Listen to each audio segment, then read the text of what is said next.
Hello, hello, beautiful people, and welcome back to the Chelsea J Experience. If you have not subscribed yet, please do. You don't want to miss my new series, Ask Chelsea J, where I answer questions that you submit in the comments and on LinkedIn.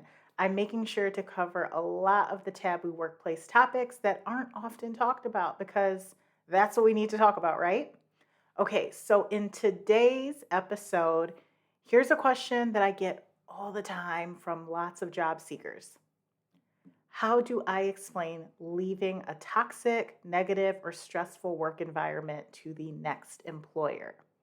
I actually just got this question last week a few times, so I figure I better hurry up and make a video about it.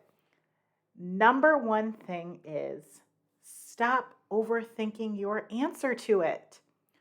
I noticed that so many professionals get stressed out and all wound up about potentially being asked why they left an environment. What I will say is this: anytime that you walk into an interview or you have a conversation with a potential employer, you want to remain calm, cool, and collected and confident in the decisions that you've made in your career. Many people have left positions, I myself included, have left positions for a variety of reasons. And you need to be confident in that decision that you made. And honestly, it doesn't require a long explanation. You shouldn't be shamed about it. You shouldn't be embarrassed about it. Because if you look like you're insecure or nervous or worried about it, the employer is going to pick up on that. They're going to continue to dig and pry, and they are going to uncover what that insecurity is. And then they, in turn, are going to be insecure and nervous about your reason for quitting.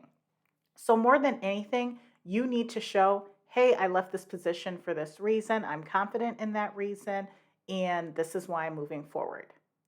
Now, let's back up a little bit. That being said, let's talk about the potential reasons that you left a job.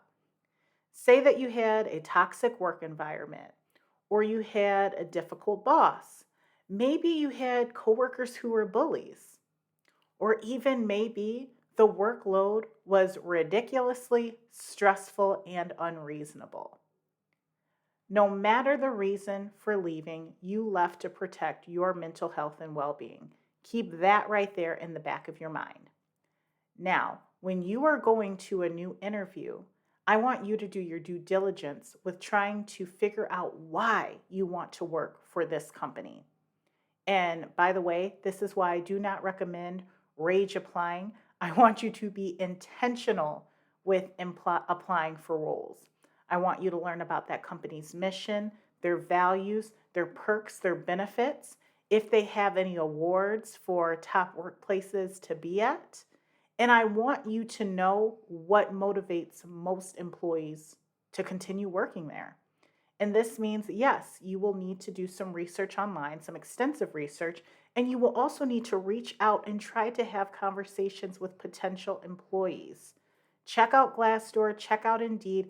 Employees will tell you the things that are keeping them there and the things, well, and the reasons why they are leaving. Now, when you start to do that research and you see, oh, okay, they have unlimited PTO or they have a work life balance. They take certain days off in the summer. They believe in employee wellness, or it's the type of job that I really want to do.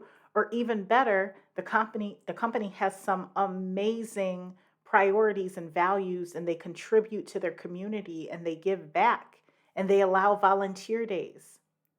You need to decide what your motivation is.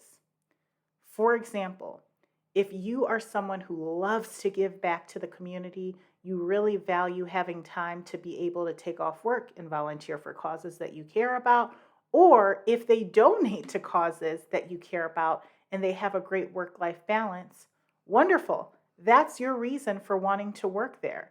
And whenever you go into an interview and someone asks you, why did you leave your last job or why did you leave it so soon?